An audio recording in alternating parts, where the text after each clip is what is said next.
सर्वप्रथम मी आपणा सर्वांना अक्षय तृतीयेच्या शुभेच्छा देतो।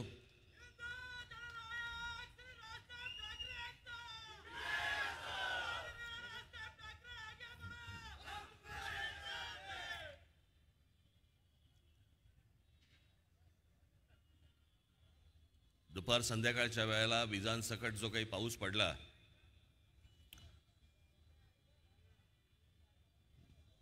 मला वाटलं आजची सभा रद्द होते की काय, कारण मागच्या वेळेला मी जेव्हा एकदा पुण्यामध्ये आलो होतो तेव्हा आमच्या अजय शिंदेच्या इकडे, बरोबर ना, तेव्हा इतका पाऊस पडला की तिकडे तो सगळा चिखल झाला आणि मग त्या दिवशी सभा रद्द झाली। मी म्हटलं अरे बाबा आजची पण होती की काय। या सगळ्या अवकाळी पावसामुळे अनेक ठिकाणी सभा रद्द झाल्या, पण आज तुमच्या साक्षीने ही एक भव्य सभा इथे आज पुण्यामध्ये होत आहे। खरं तर निघताना मी साधा कॉटनचा झब्बा आणि लेंगा काढला होता, म्हटलं जाऊ, पण म्हटलं पाऊस पडला तर रामतेरी गंगा मेरीचा सीन नको व्हायला। पण मी आपल्या बरोबरच्याला सांगितलं जरा झब्बा काढ, कारण मी तुमच्याशी बोलत राहीन, मागचे ऐकायच्या मनस्थितीत नसतील।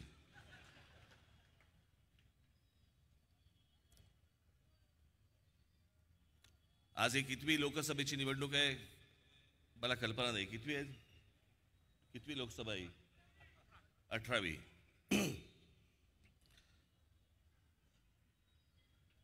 मी मध्यंतरी एक मुलाखत दिली होती, एक चॅनल आहे बोल भिडू नावाचं,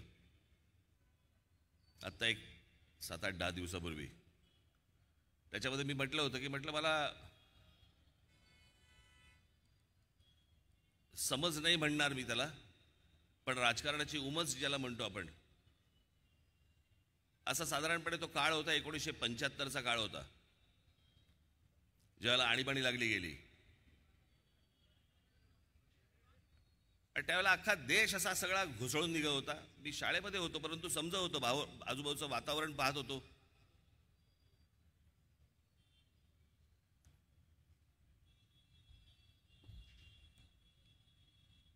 त्याच्यानंतर 77 साली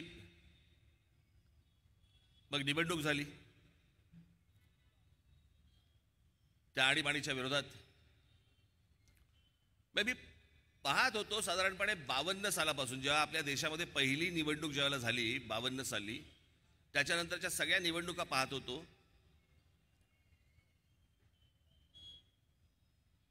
मग ती 71ची निवडणूक असेल, ती गरिबी हटवणारा होता, काहीतरी एक विषय होता।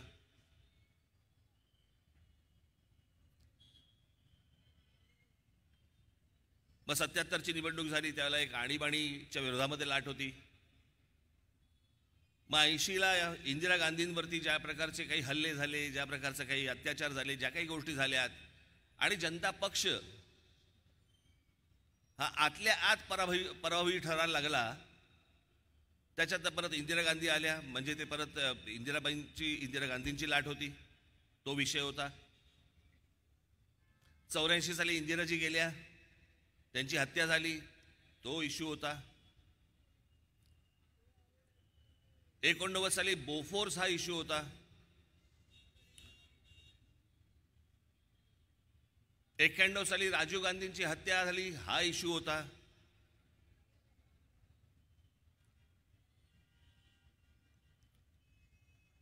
96 साली मला असं वाटतं की बाबरी मशीद हा विषय होता। बाबरी मशीदचा ढाचा पडला होता त्यावेळेला, 92-93 दंगली बिंगली झाल्या होत्या, बॉम्बस्फोट झाले होते। 98ला कांदा विषय होता, कांदा महागला आणि तो विषय झाला होता तेव्हा। 99ला कारगिल विषय झाला, आणि त्याचबरोबर विदेशी बाई, परदेशी बाई म्हणून शरद पवार बाहेर पडले आणि आतमध्ये गेले परत।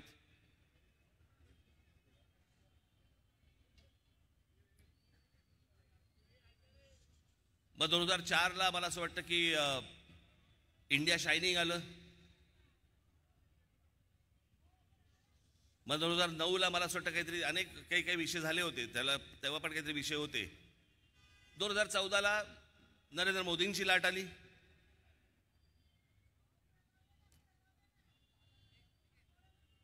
तो विषय होता, तो इश्यू होता. 2009ला मग ते सगळं पुलवामा वगैरे ह्या सगळ्या गोष्टी झाल्या, त्याचा इश्यू होता. ही मी पहिली निवडणूक बघतोय, इतक्या वर्षातली मी ही पहिली निवडणूक बघतोय ज्याला इश्यूच नाहीये, ज्याला विषयच नाहीये. आणि ते विषय नसल्यामुळे प्रत्येक जण आई बहिणीवरनं आपापल्या काढतोय सगळं. एकेकाची भाषणं बघत होतो, एक एक जण बोलताना पाहत होतो.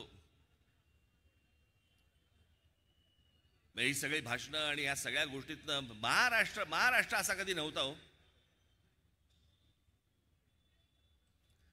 या सगळ्या गोष्टी बाहेरच्या राज्यात चालू शकतात, इतर राज्यांमध्ये चालू शकतात, परंतु ह्या सुसंस्कृत महाराष्ट्रामध्ये अशा प्रकारच्या भाषा आणि अशा प्रकारच्या भाषणांमधनं शिव्या आणि सगळ्या गोष्टी, असा महाराष्ट्र कधी नव्हता.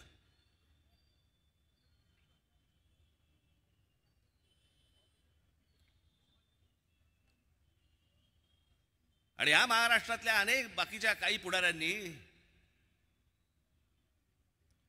वेगळ्याच विषयांमध्ये तुम्हाला गुंतवून ठेवायचं ठरवलंय, वेगळ्याच, ज्याचा प्रगतीशी संबंध नाही आहे. आज नवीन अनेक तरुणी आज विचार करतायत, त्यांच्या भविष्याचा विचार करतायत, त्यांचे पालक त्यांच्या भविष्याचा विचार करतायत.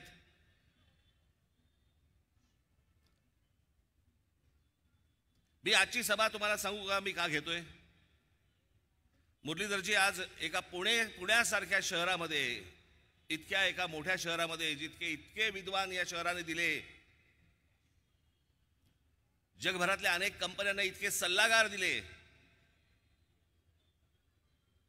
अशा एका पुणे शहरामध्ये तुम्हाला एका पुन्हा सत्तेत बसणाऱ्या एका पक्षाच्या खासदारकीची उमेदवारी तुम्हाला मिळालेली आहे. म्हणून मी तुमची सभा घेण्यासाठी आलो. एक 4 गोष्टी मला काही सांगायच्या आहेत तुम्हाला. आपण विमानतळावर कोणाला तरी सोडायला जातो बघा, किंवा ट्रेनमध्ये सोडायला जातो, आणि मग जाताना काही 4 सल्ले देतो. बाहेरचं पाणी पिऊ नको, बाहेरचं कुठे खाऊ नको. मी काही जणांचं ऐकलंय, विमानातनं जाताना पण खिडकीतनं हात बाहेर काढू नको असं पण सांगतात.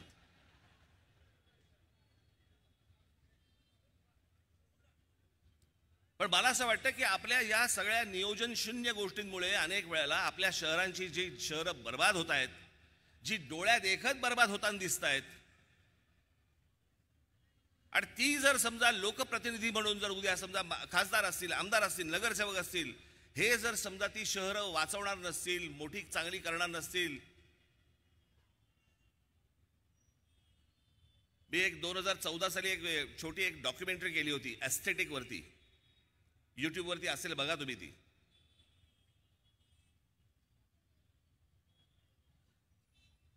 आणि त्या डॉक्युमेंटरीमध्ये मी एवढंच म्हटलं होतं की आज आपल्या देशामध्ये का नोकऱ्या उपलब्ध नाहीयेत? आहेत. तुमच्या टॅलेंट प्रमाणे नोकऱ्या उपलब्ध आहेत. शिक्षण मिळत नाही का? अरे शिक्षणाची तर राजधानी आहे पुणे.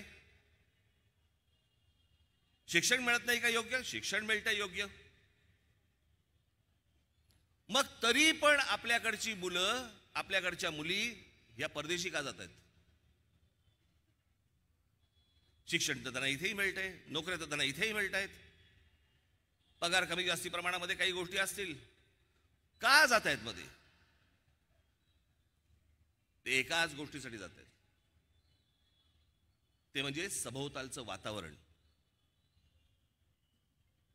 त्यांच्या सभोवतालचं वातावरण आहे ते त्यांना आनंदी ठेवत नाहीये. आपल्याकडे राजकीय मुद्दे काढले जातात, पण ते राजकीय मुद्दे खालपर्यंत जातात आणि शाळांमध्ये कॉलेजपर्यंत जातात. ते वातावरण त्यांना आवडत नाहीये. असल्या घाणेरड्या वातावरणामध्ये त्यांना राहू इच्छित नाहीत. म्हणून त्याच्या मनामध्ये पहिला विचार येतो, हा देश सोडून बाहेर निघून जावं. इच्छा नसते, पण सभोवतालचं वातावरण त्याला ढकलतं बाहेर. आज आपले खासदार असतील, आपले आमदार असतील, नगरसेवक असतील, यांची सगळ्यात महत्वाची जबाबदारी आहे सभोवतालचं वातावरण चांगलं करणं, आपापसातलं वातावरण चांगलं करणं. मी गेले कित्येक वर्ष या पुण्या शहरामध्ये येऊन, त्यावेळेला आता काही यांच्याकडे कोणाकडे रेकॉर्ड असले तर असले मला माहिती नाही, त्यावेळेला एवढे चॅनल पण नव्हते. पण मी तेव्हा सांगायचो, मी जेव्हा पुणे छोटं होतं, जेव्हा लहान होतं, की मुंबई शहर बर्बाद व्हायला एक काळ गेला. वेडं वाकडं वाढायला लागलं शहर. कुठून कुठे चाललंय, काय चाललंय काहीच कळत नाही. पण मुंबई शहराची वाट लागायला एक काळ गेला. पुणे शहराची वाट लागायला वेळ नाही लागणार. आणि छोट्या का पायाभूत सुविधा उद्या उपलब्ध झाल्या की ते शहर बर्बाद व्हायला लागतं, जर नियोजन नसेल तर. एक मुंबई पुणे एक्सप्रेस हायवे हा झाला आणि वेड्यासारखं हे शहर वाटेल तिकडे पसरायला लागलं. त्याला काही नियोजन नाही, काही नाही. कुठेही रस्ता निघतोय. मला वाटलं आज इथे काही BRT करावी, मला वाटलं इथे फ्लायओव्हर करावा, मला वाटलं आज फ्लायओव्हर तोडावा, दुसरा बांधावा.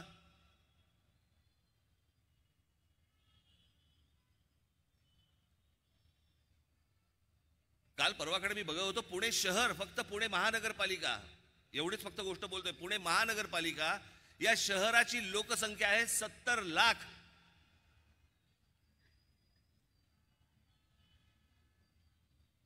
आत्ता मी 5-10 वर्षापूर्वीपर्यंत मी ऐकत होतो, साधारणपणे या शहराची लोकसंख्या होती 30 लाख, 32 लाख, 35 लाख.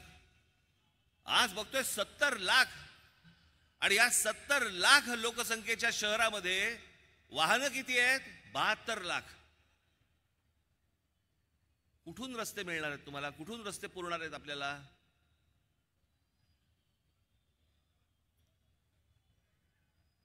ही सार्वजनिक बसेसची व्यवस्था जी आपली असते, आता मेट्रो सुरू झाली आहे. मी मागे मेट्रो सुरू करताना मी आपल्याच अधिकाऱ्यांना सांगितलं होतं, म्हटलं एक सुरू करून बघा पहिल्यांदा पुणेकर जात आहेत का.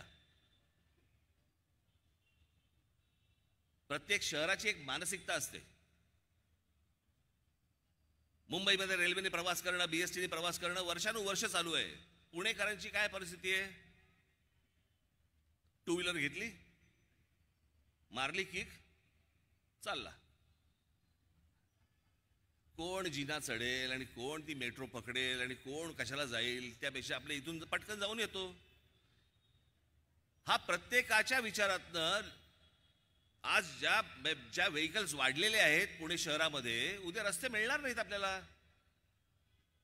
मी जी काय माहिती काढली त्याप्रमाणे पुणे शहरामध्ये साधारणपणे एका शहराला रस्ते हे त्या शहराच्या लोकसंख्येप्रमाणे 15% रस्ते लागतात.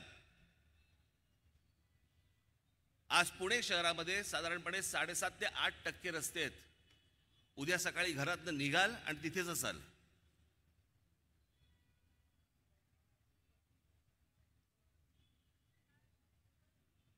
गेल्या 10 वर्षामध्ये साधारणपणे 30 लाख लोक बाहेरून आले या शहरामध्ये. 30 लाख.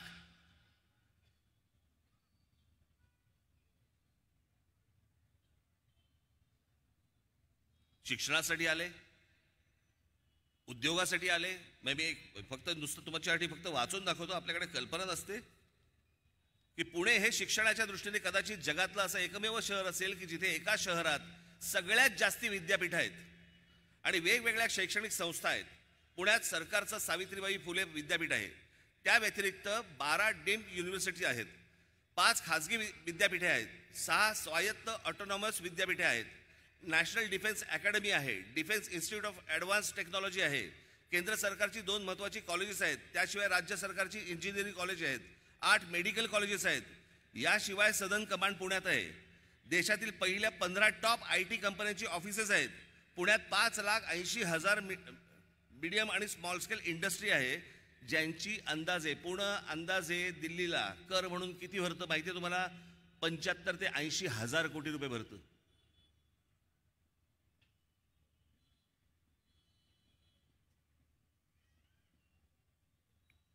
शहर मोठं होतंय, शहर वाढतंय.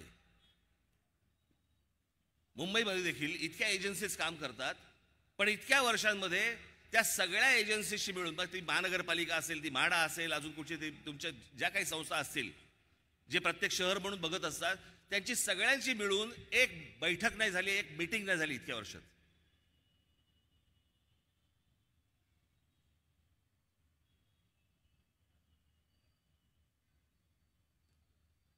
माझ्या आपल्या नगरसेवकांना, माझ्या आपल्या आमदारांना, माझ्या भावी खासदारांना माझी विनंती आहे की ज्या काही गोष्टी इथे येत आहेत, आता हा तुमचा नदीचा प्रकल्प महानगरपालिकेला माहीत नाही, केंद्रातनं पैसे आलेत, केंद्र सरकारकडनं काही निविदा काढल्या गेल्या, तो त्याचा प्रकल्प सुरू आहे, महानगरपालिकेला माहीत नाही, जनतेला माहीत नाही, लोकांना माहीत नाही काय चाललंय. तुम्ही उद्या खासदार होणार आहात, आपल्यातले तुमच्यामधले अनेक जण उद्या आमदार होणार आहेत, नगरसेवक होणार आहेत. नुसता नगरसेवक झालो, आमदार झालो, खासदार झालो म्हणून होत नाही, भागत नाही.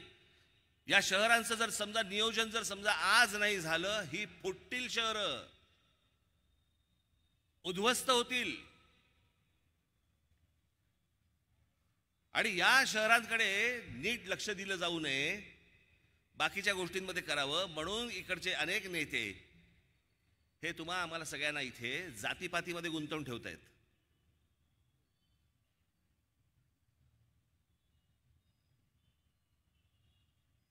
मी अनेकदा हात जोडून विनंती केली आहे, जातीपातीतनं बाहेर या. पहिल्यांदा तुमच्या स्वतःचा विकासाचा विचार करा, तुमच्या आयुष्याचा विचार करा. या जातीपातीतनं तुम्हाला हाताला काही लागणार नाही. एखादा माणूस असतो तो स्वतःची कमजोरी लपवण्यासाठी म्हणून जातीचा आधार घेतो आणि समाजामध्ये पसरवतो.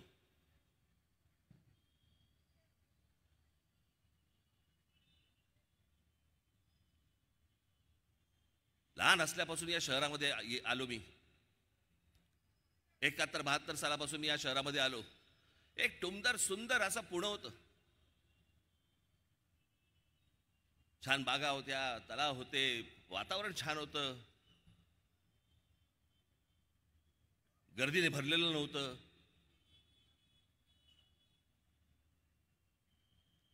आज त्याच पुण्यामध्ये येताना काय अवस्था झाली, कुठून कुठपर्यंत शहर पोहोचलंय जरा एकदा अंदाज तर घ्या. आणि ही नियोजन शून्य जेव्हा शहरं उभी राहायला लागतात, त्याच्यातनं काही आपल्याला हातात लागणार नाहीयेत आणि अनेकांची इच्छा देखील नाहीये. आणि म्हणून ते तुम्हाला दुसऱ्या गोष्टींमध्ये गुंतवून ठेवण्याचा प्रयत्न करतायत.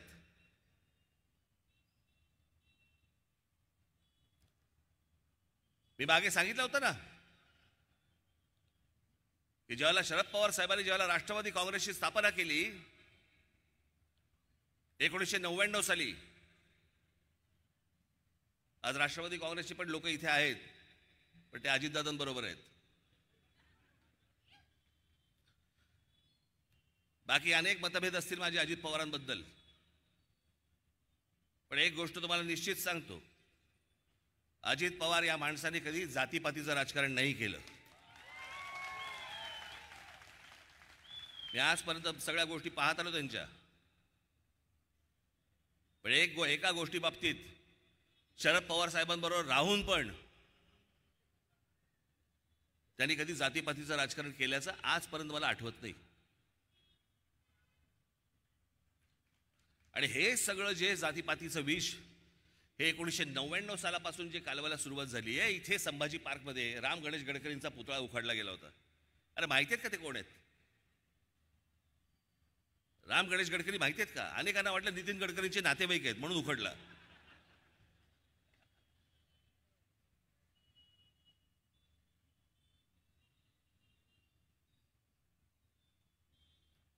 काही माहिती नाही, काही कशाला संबंध नाहीये. पण ह्या सगळ्या गोष्टी, ते जेम्स लेन प्रकरण आणलं गेलं, त्या जेम्स लेन प्रकरणामधनं विष कालवलं गेलं. कोण कुठचा जेम्स लेन? बरं, तो जेम्स लेन मुलाखती देतोय, तो सांगतोय की मी इथल्या कुठच्याही माणसाचं कधीच नाव घेतलं नाही आणि मी कोणाला भेटलो पण नव्हतो, हे त्याच्या मुलाखतीत तो सांगतोय. पण तोपर्यंत तुमच्यात विष कालवून झालं होतं.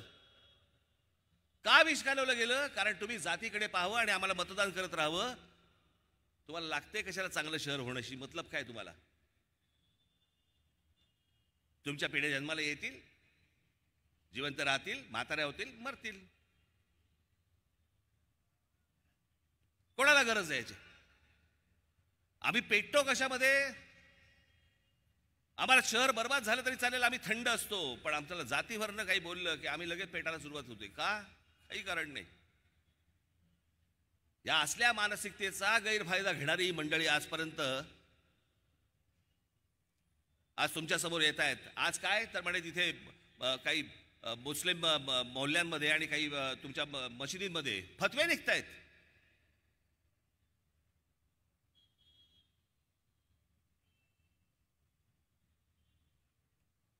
की काँग्रेसच्या उमेदवारांना सगळ्या मुसलमान समाजांनी मदत करावी, मतं द्यावीत. अनेक मुसलमान आहेत जे सुज्ञ आहेत, ज्यांना अकला आहेत, ते यांच्या वाट्याला जाणार नाहीत. त्यांना समजते काय चाललंय राजकारण. ते आत्ता हे निवडणुकीच्या तोंडावरती हे तुम्ही फतवे काढताय.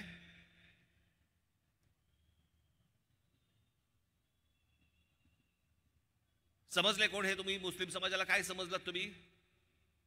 तुमची घरची गुरढोर आहेत. त्यांनाही समजतंय कोण कशा प्रकारे काय चाललंय आणि कोण आपल्याला वापरून घेतंय ते. पण बघा, निवडणुकीच्या तोंडावरती फतवे काढले जात आहेत. काँग्रेसला मतदान करा, उद्धव ठाकरेंच्या शिवसेनेला मतदान करा.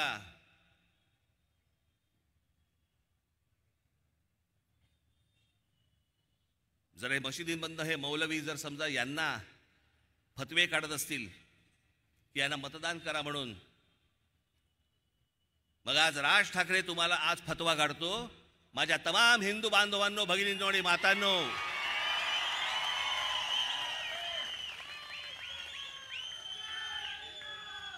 मुरलीधर मोहोळ असतील, भारतीय जनता पक्षाचे काही अजून इतर कुठचे शिंदेचे, अजित पवारांचे जे उमेदवार असतील, त्याला भरघोस मतांनी मतदान करा. हे जे अनेक लोकांची जी चळवळ चालू आहे ना, चळवळ काँग्रेसला मतदान करण्याच्या दृष्टिकोनातनं, हे कशासाठी? कारण गेल्या 10 वर्षामध्ये तोंड वरती नाही काढता आलं यांना.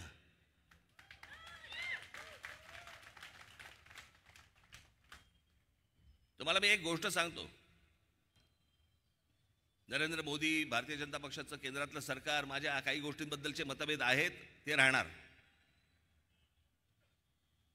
पण ज्या काही चांगल्या गोष्टी आहेत त्याचं अभिनंदन देखील करणार. जे अनेक चांगले मुसलमान आहेत, जे आपापल्या कष्टाने कामं करतायत, नोकऱ्या करतायत, व्यवसाय करतायत, त्यांचा विषय येत नाही. पण काही जे वाह्यात आहेत, ज्यांना इथे सगळा धुमाकूळ घालायचा, धार्मिक धुमाकूळ, ज्यांना गेले 10 वर्षामध्ये डोकं वरती नाही काढता आलंय, ते या सगळ्या काँग्रेसच्या माध्यमातून डोकं वर काढण्याचा प्रयत्न करतायत आणि म्हणून हे सगळे फतवे निघतायत. उद्या जर परत यांच्या हातामध्ये जर काही गोष्टी गेल्या चुकून, पुण्या रस्त्यावरती फिरणं परत हे कठीण करून ठेवतील.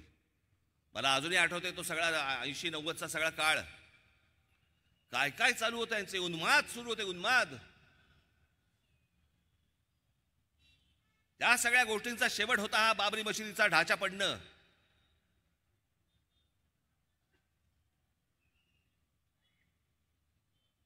पण तो ढाचा पडल्यानंतर मला कधीच वाटलं नव्हतं की या देशामध्ये राम मंदिर घडेल, बनेल.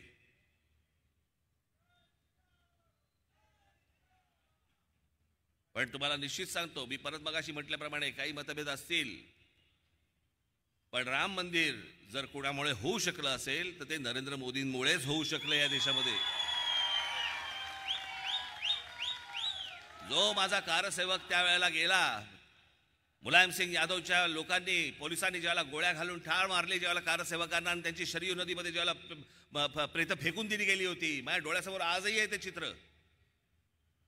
जेव्हा ते राम मंदिर झालं त्यावेळेला त्या कारसेवकांच्या आत्म्याला काय शांती मिळाली असेल की आपलं बलिदान फुकट नाही गेलं.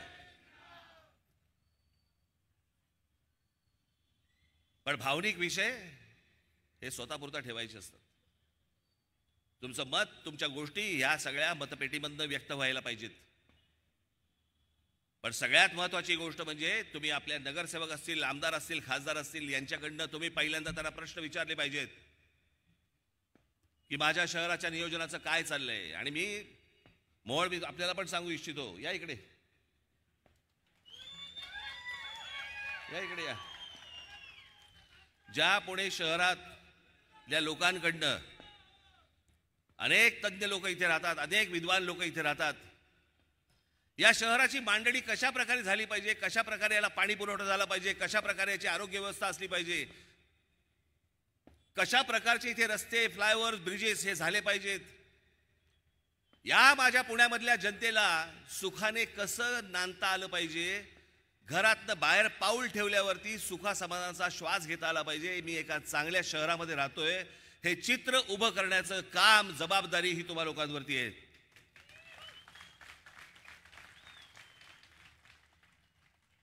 सगळीच नाही,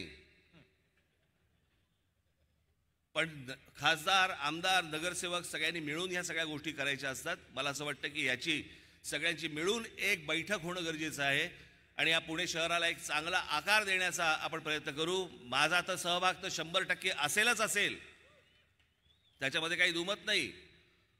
परंतु आज ह्या 18व्या लोकसभेच्या निवडणुकीला सगळेजण सामोरे जाताना जसे ते फतवे काढू शकतात, तसं जाता जाता फक्त आपल्याला एवढंच सांगतो की या माझ्या पुण्यातल्या हिंदू बांधवांनो, भगिनींनो, मातांनो, तुमचं देखील मोहोळ उठू देत आणि आमच्या मोहोळांना तुम्ही प्रचंड मताने विजयी करावं असं एक आवाहन करतो आणि आपणा सर्वांची मी रजा घेतो. धन्यवाद.